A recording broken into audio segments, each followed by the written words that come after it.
Here because our school is doing great. You're going to hear a lot about what we do tonight. You're going to hear from, well, first of all, your students, your sons and daughters are hearing from our students on and you can see them, they're taking tours around the school. And they're actually going to get a short presentation as well.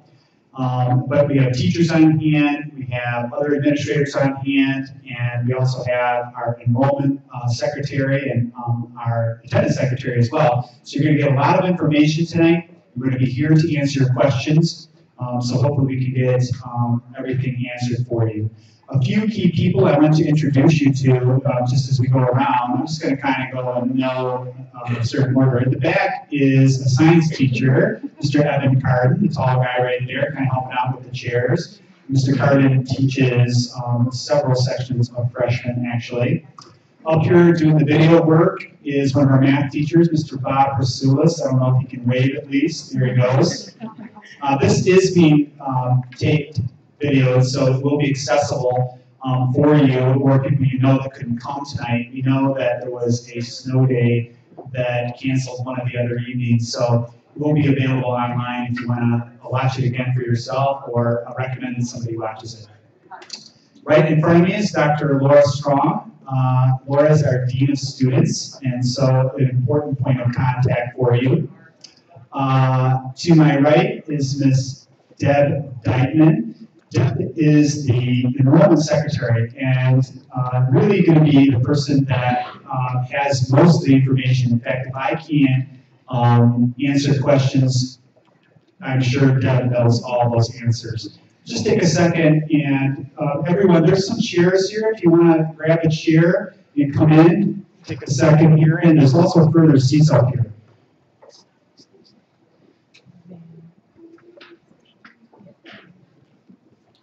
Okay, next to this Deitman is Stephanie, and I can't pronounce her last name. I'm sorry, Stephanie. That was right, Van Optenbosch. Stephanie is our attendance secretary, and she works right alongside Ms. Deitman.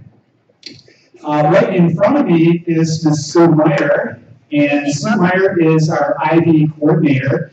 And I have to say that Sue is really the person with a couple others who started the school back in 2006, had the idea. I'm the oldest person. I'm not saying that, but Sue has really got the school going in 2008 and modeled the school really after the International Academy in Oakland County.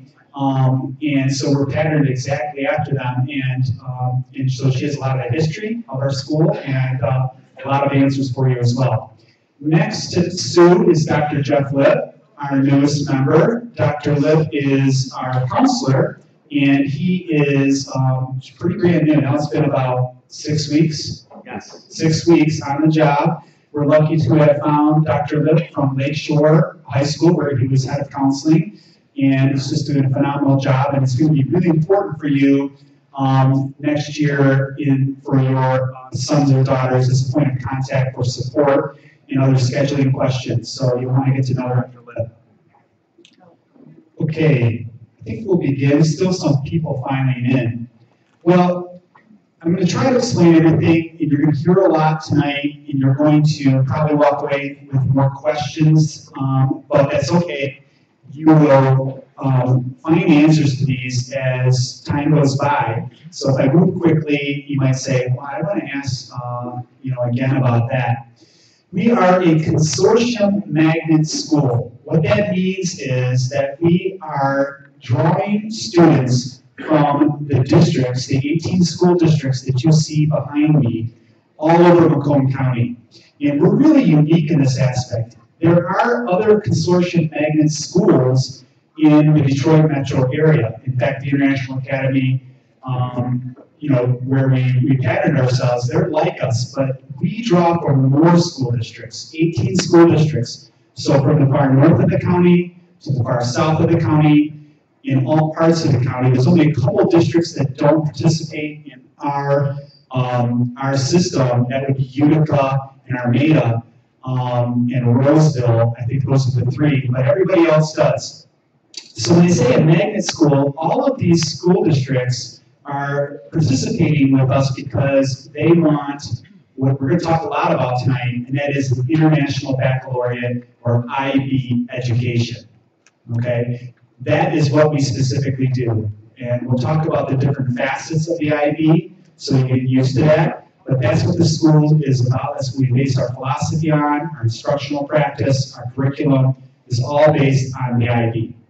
So these 18 school districts, you should know that each district sends students according to their size. That some of the districts, like Chippewa Valley, where we're housed, it's a very large district, so they send proportionally more students to us. Similarly, Warren Consolidated, big district, they send a lot of students to us. Some of the smaller districts then, like Richmond, send proportionately less students to us. So you're going to get used to hearing, you're going to have questions about, like if you come from Romeo, well, how is it that Romeo only sends so many students? Well, it's apportioned according to district population, okay? So that's an important note. One of the other things that's really interesting about our magnet system here is that our teachers come from these separate school districts as well. Many of our teachers, like Dr. Lip, taught the majority of their career in their specific school district. So in the case of Dr. Lip or Mr. Husulis, Dr. Lip from Lakeshore, Mr. Husulis from Chippewa Valley, or Mr. Carden from Warren Woods, they're all coming from their respective school districts. And so it really brings a richness to our school from a teaching perspective that I think is very unique. And that is the other aspect. As you watch your sons and daughters going around the school being toured by students, our students come from their respective school districts. And one of the really neat things, I think, is that there is a sense of community here built around our school. So whether or not you come from Anchor Bay or Centerline or Romeo or Warren Fitzgerald, that there's a sense of we're in this together. And you might never have met a student from Centerline, but yet they can become your best friend over the course of your time here at the IAM. And that's, I think, really just a great thing. So when you come to our lunchroom, it's not like, you know, you see the Chippewa Valley kids eating together and the Romeo kids at another table and the Anchor Bay kids at another table. We're here together. And so it really brings a sense of community and welcomeness here that I think is unique to our school and doesn't exist everywhere else. Well, we talked about the International Baccalaureate, and I'm going to say IB, so you get to hear that. It is growing rapidly here in the state of Michigan.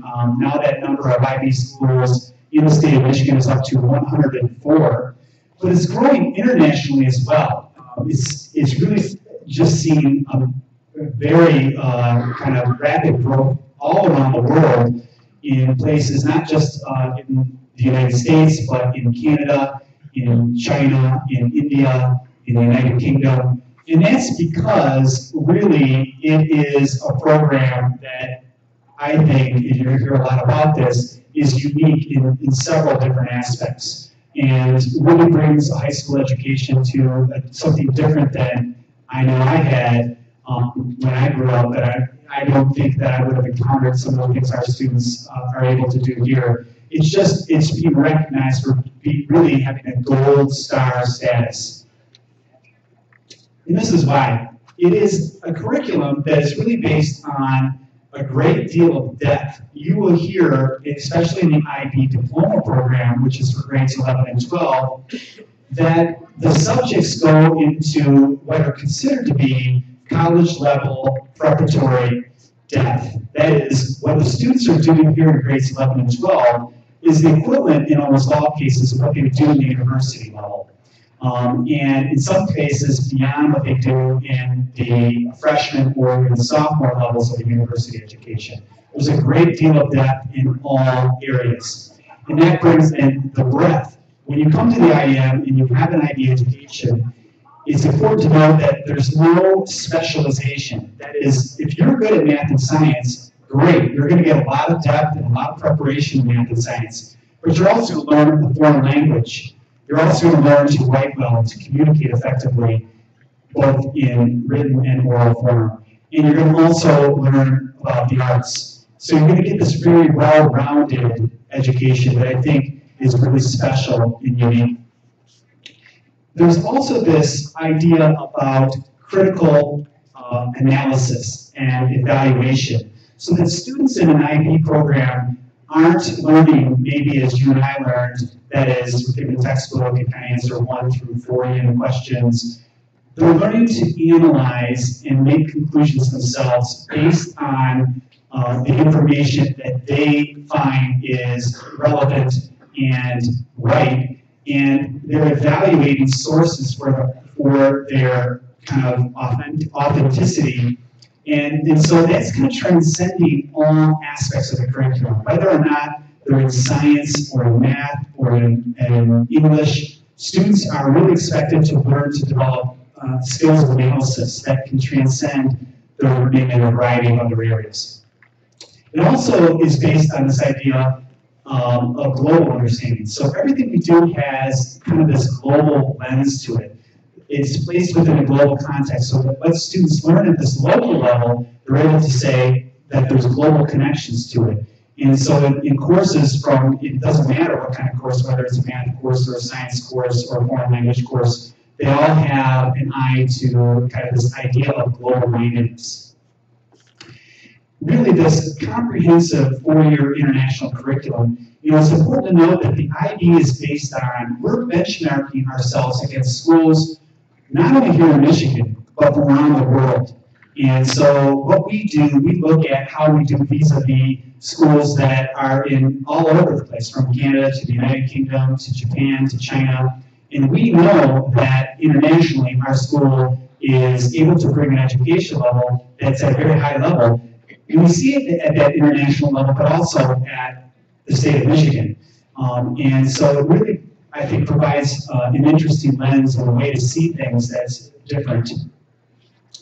And it is this idea that it is rigorous. We're not going to say that the IAM and an IB education is not going to be challenging, but we like to say that while the bar is high in an IB program like ours, that there's a lot of support for students so that they all can reach to that level. And hopefully by developing the skills and the attitudes and abilities early on, that all of our students are able to achieve that full IB diploma when they graduate from the IAM. And that's something we're very proud of. In fact, 90-some% of our students receive the full IB diploma at the end of their graduation. And that's significant because we're going to talk about, in a minute, Ms. Meyer's going to talk about what that entails. It's a significant accomplishment, and it's separate from the regular high school diploma, which also our students receive.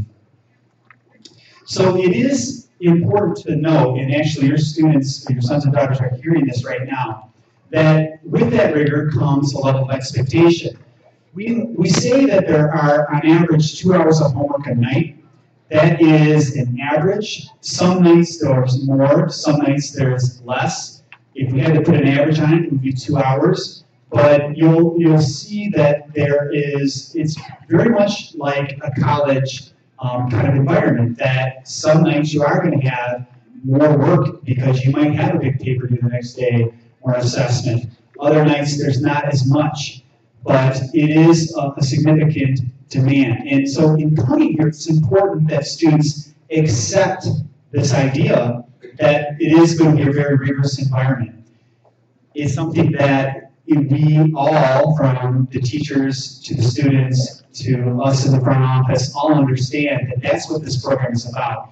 And to accept that level of rigor and to accept that challenge, that's the most important thing. We don't say that, everybody here has to necessarily be the highest scoring student in their middle school or their elementary, but they have to be willing to work, because the work is something that we really think transcends all other aspects of what they'll take beyond high school. We do expect that all of our students, it's part of our program, that they take 4 years of advanced second language, that's foreign language, science, mathematics, English, and social studies. That's built in the curriculum. You'll find that in the curriculum, there's not as many choices in a traditional school. It's a pretty set curriculum, and students do get to specialize in the grade 11 and grade 12, but this requirement, 4 years of each of these items, is mandatory. It's also important to note that students have to maintain what we consider good academic standing.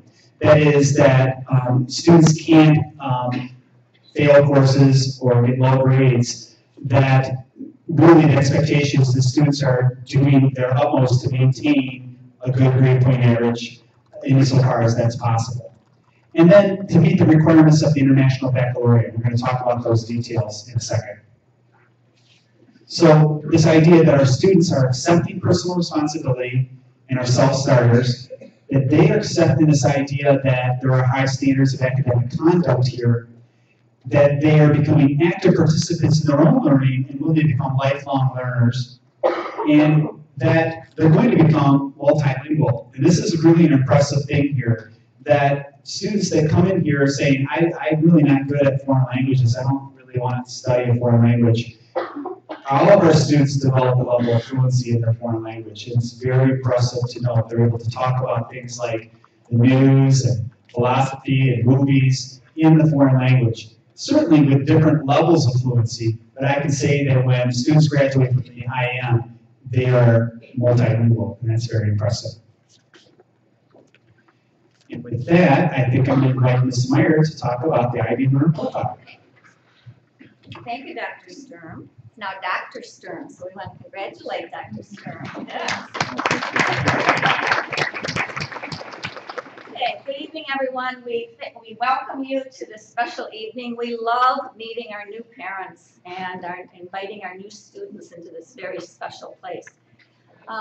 We started this program, as you know, in 2008, and it has become a remarkable place to be. So thank you for that.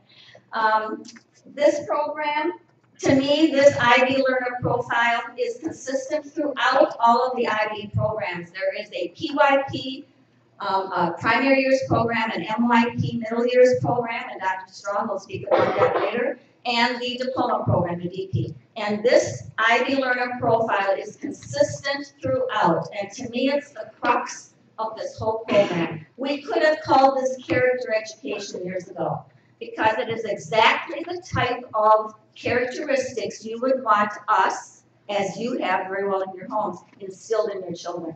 So it's all of these characteristics that are worthwhile, very worthwhile instilling in these students. These students are risk takers. This is not the normal type of high school. Your students are taking a risk by even wanting to come here and getting out of their comfort zone with all of their friends at their home high schools. So certainly risk taker is a very valuable characteristic when the students come here. The diploma program, as Eric said, is in the 11th and 12th grade. It is an integrated liberal arts type of program. And I'm going to get to the description of all of the diploma program. But just to back up a little bit, when our students come here, the uniqueness of this program is that we are one of 3 schools in the, am I moving around too much faster? You're good. Yeah, one of 3 schools in the state, which is all IB. The International Academy in Bloomfield Hills is all IB, meaning that when the students come here, everyone has to take the full slate of IB classes, which is 6 IB classes. The UAIS, the Utica Schools, is another one, and then we are the 3rd one. So it's very unique amongst IB schools in order to be completely IB. What most programs, Eric talks about the 104 programs in the state, most high schools will offer a few IB classes or a few IB AP classes along with their other honors classes maybe. But here, we only offer honors classes for our 9th and 10th graders and IB classes for our 11th and 12th graders. Very unique. There are 6 areas of study in the IB program, and our students have to take all 6. In May of their senior year, the culmination of the DP program is to take the IB exam in May of their senior year. By the way, this PowerPoint is on the website. So I see some of you furiously taking notes, but you don't have to do that. It's all on the website. And certainly call us with any questions you have after you've come to this presentation. So our students are taking 6 classes. We will get to those 6 classes in a minute. and in May of their senior year, they take the 6 IB exams. Those IB exams are pricey. IB sets the cost for those exams. This year they cost $119 each to take. Plus the students have to also pay for a registration fee that is all set by IB. So that is now costing about $900. However, they can recoup that cost when they do well on those exams, and most of our students do extremely well on the exams, and they then get college credit for those exams. So they are more than recouping the cost of those IB exams once they're going on to Florida University. Of those 6 exams, 3 of them have to be at the higher level, and 3 of them have to be at the standard level. There are different tests associated with each of those levels. Some of the higher level classes you have to have more internal assessments and so on than they do at a standard level. But they're very rigorous, and so the IB organization mandates that you have 3 standards classes and 3 higher level. It's too rigorous to take more than 3 and 3. And then we also have 3 more requirements. TOK stands for Theory of Knowledge, EE stands for Extended Essay, and CAS stands for Creativity, Activity, and Service. This is called the wheel. We have a wheel for each of the 3 programs, MYP, PYP, and DP. As you can see, they're concentric circles. The outside is the international mindedness. This is kind of a microcosm of the international mindedness. As Eric talked about before, we have students from all over the county. Well, when you're in this program, you have to be respectful of all countries in the world. So that's what the international mindedness is all about, and that is taught to our students every day in every class. When we come on into the next concentric circle, we now have our 6 areas of study. At the top is Group 1. It's called Group 1. That is their first language. So for us, it is English. So all of our students take English each of the 4 years here.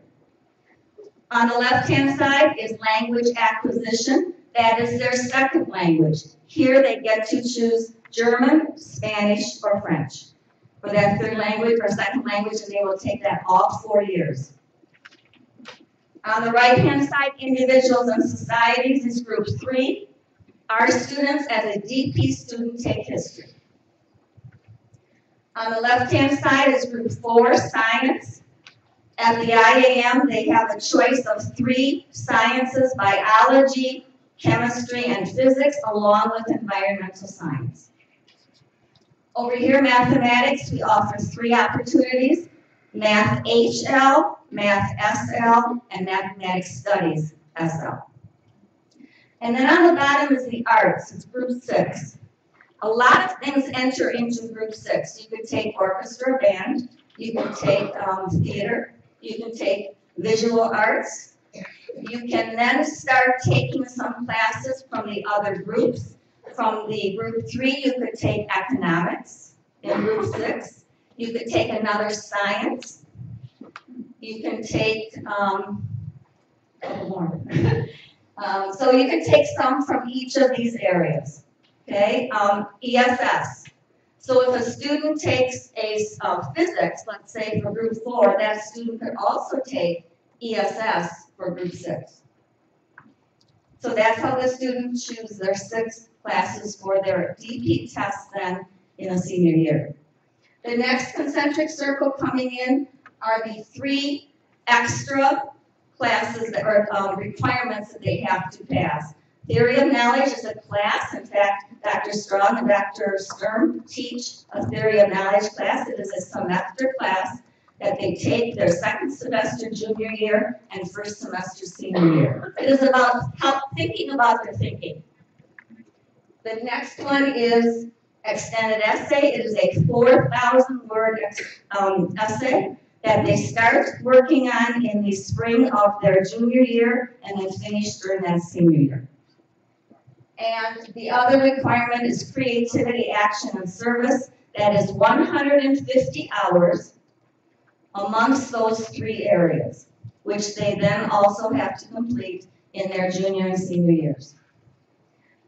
Next concentric circle is approaches to teaching and learning.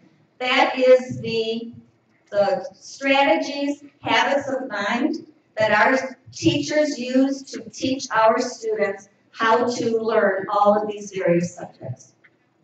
And then on the inside, of course, is the IB Learner Profile, which wraps it all together, and is really the crux of this program. This is talking a little bit about TOK.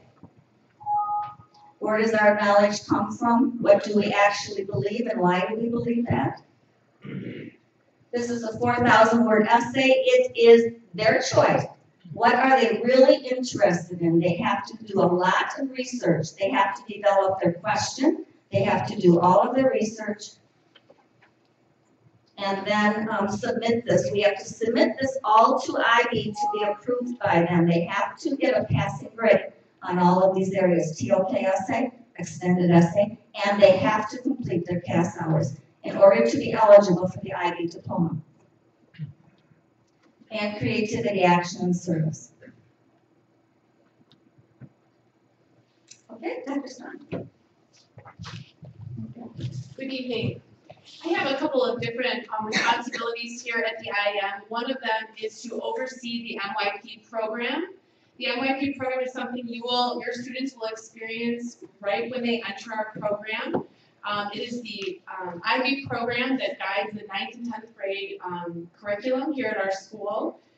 Just to highlight a couple of things about it, probably the central piece to it is something called the personal project. And what it is the students develop an idea or a concept they want to learn more about. It's really quite wide open. And then over time, they develop this project and write a reflective paper about what they've learned through that process. If you're curious about learning more about the personal project, on our website under videos, you'll find a 5-minute video that some students put together last year that gives you some insight and experiences that we had last year when the students went through the process. But that's definitely something you'll be hearing about if your student attends the IAM. There's also this interdisciplinary connectedness. Maybe you've heard of that from your middle schools where you're at. But this is the opportunity for students to engage in learning in their classes where there's interconnectedness occurring. Maybe there's a particular topic. And I can think of one example, the history department, the literature department, and the art department came together around the concept of civil rights. And then they study that at the same time in all 3 of those areas and obviously doing different things in each of the subjects. So the students can see this interconnectedness in their learning. And obviously we also have a global focus. We talk a lot about what's happening around the world and also what's happening locally in our own communities and draw those connections together. In addition, students are also taught, this was mentioned briefly, approaches to learning. And what this looks like is we encourage and support students to develop the skills that it takes to be successful here in our program.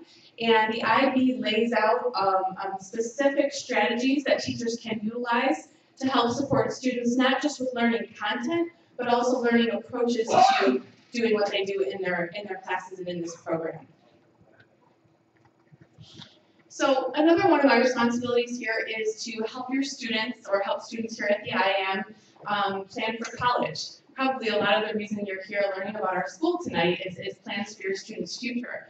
So, and again, this will be on our website, so I'm not going to go over this too much in detail, but this is going to give you some insight into some highly selective colleges and universities and some quotes that they've talked about when they've talked about the value of an international baccalaureate program for students and the success that they find when they reach the college level. This is a list of just a few of our notable accomplishments from our students over the years from the graduating classes. We've maintained a 27 average ACT composite, which we're really proud of. It usually puts us, right in the top 3 as far as schools in the state of Michigan. We've also had students admitted to various highly selective schools like MIT, Ivy League schools such as Brown, Cornell, Princeton, Yale. We have a student at UC Berkeley. We've had a student, actually 2 students, get into the Naval Academy, the Air Force Academy. Another really exciting piece about our students is that each year on average, we have about 13% of our graduates who decide to go outside of the state of Michigan to study, sometimes even outside of the country to pursue their studies, so that's really exciting. And then a lot of times we're asked about scholarships, and I always make it a point of talking about Wayne State and Open University, because those are 2 schools that a lot of our students choose to go to. They stay locally, and oftentimes that's because they receive very significant scholarships. At times it can be full tuition, but other times it's a significant amount of money that's very inspiring to them, so they end up staying local. Since our existence since 2012, we've had 33 students compete in the National Merit Scholarship Program. This is a program, it's an elite scholarship program that students are eligible for by taking the PSAT during their junior year. And we have a pretty rigorous preparation program as far as testing goes, and all of our students take the PSAT in their junior year. And then each year we run an average of the amount of scholarships that students earn at the end for each graduating class. Each year it has totaled over $3 million in 4-year renewable scholarships and grants. So we're really proud of that and really excited for our students. This is a little bit hard to see, but again, remember it'll be on the PowerPoint. Each year we compile a list of the colleges and universities that our students plan to attend. So you can see I have them, they're not in alphabetical order, but they're in the order of the number of students attending. So you can see the 4 listed at the top are always our top 4 schools to have our students attend. And you can see kind of on down the line, and I made notes where you see the students who went out of state, or last year we had 1 student go to Scotland to study. He just came back to visit this week and said he's having a great experience. So you can find that on our website if you want to take a closer look at it. And then one last piece for me to share with you is an 9th grade schedule, kind of shifting focus a little bit. This is a common question that we get. Students and parents and guardians want to know, what will my student's schedule look like? Like Dr. Stern mentioned, there's not a whole lot of choice involved with the schedule here just because of the curriculum that we have, but you can see listed here the courses that they will plan to enroll in, and they will have an opportunity to make one selection for their elective, and that will be found on the application. And then of course also their language that they're going to study as well.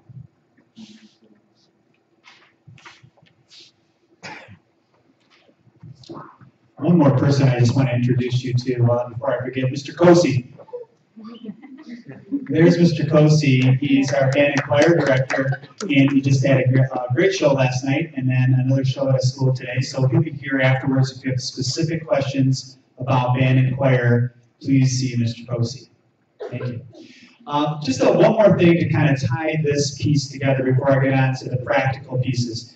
You know, the IB program, and we have 2 programs. We have the middle years program, MYP for grades 9 and 10.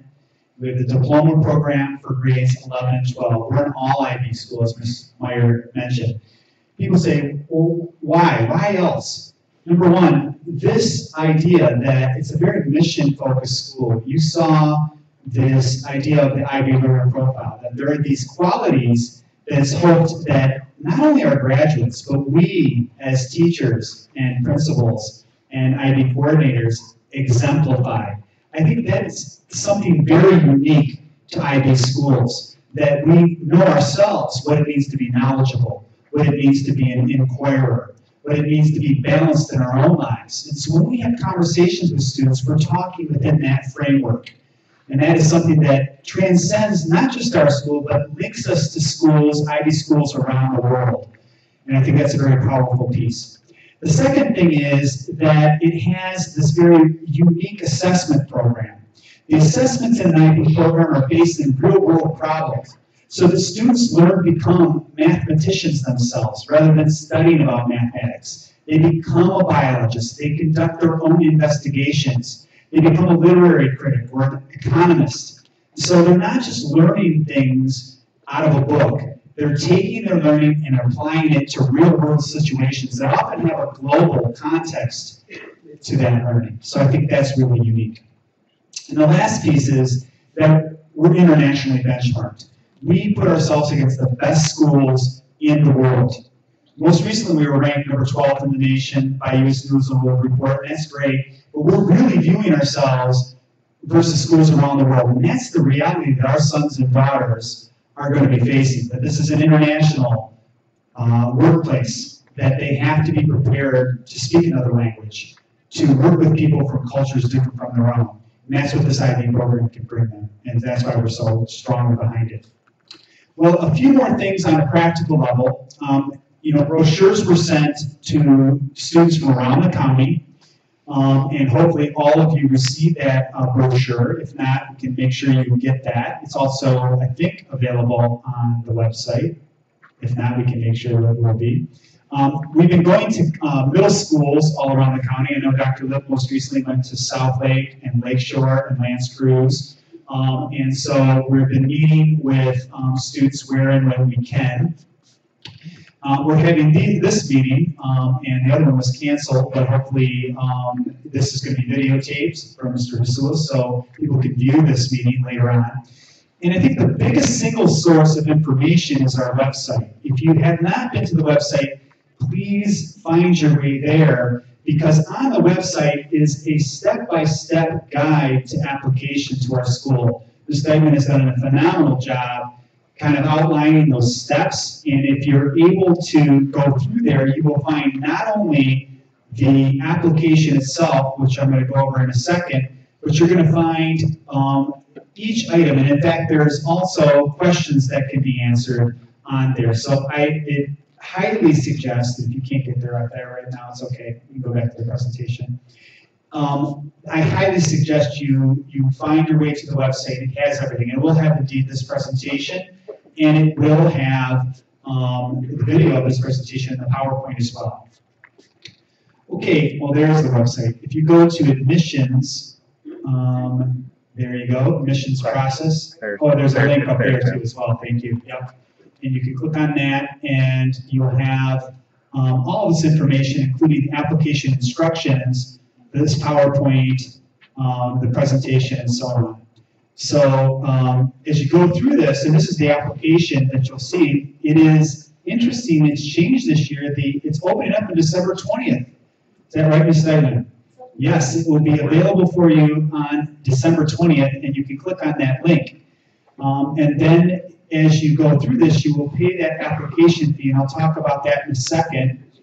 And everything will go through step by step with this, okay? So you can check that out and let us know if you have any questions.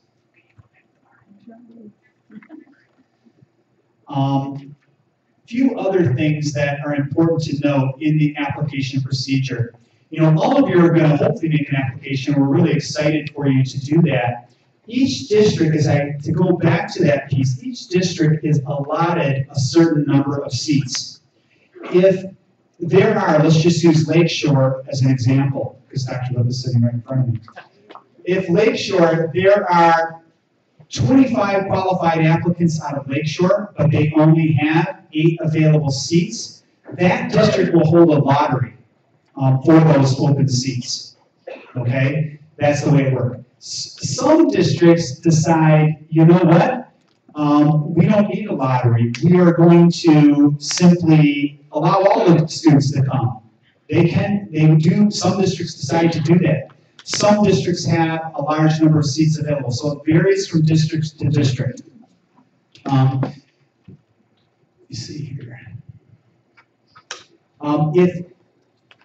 What happens is that if you make the application, you then will all hopefully be coming to take this test on February 3rd here, right here, 2018 IAM.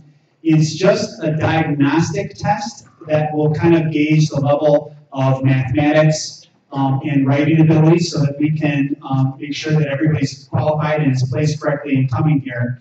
This, though, helps to determine the level of qualification for each student. So all students that are interested in coming to the IAM have to come to take this test here.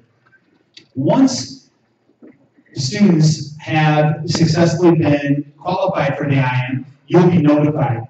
You're either going to be notified from us or from your home district. It depends on the district's preference, okay? Each district's different.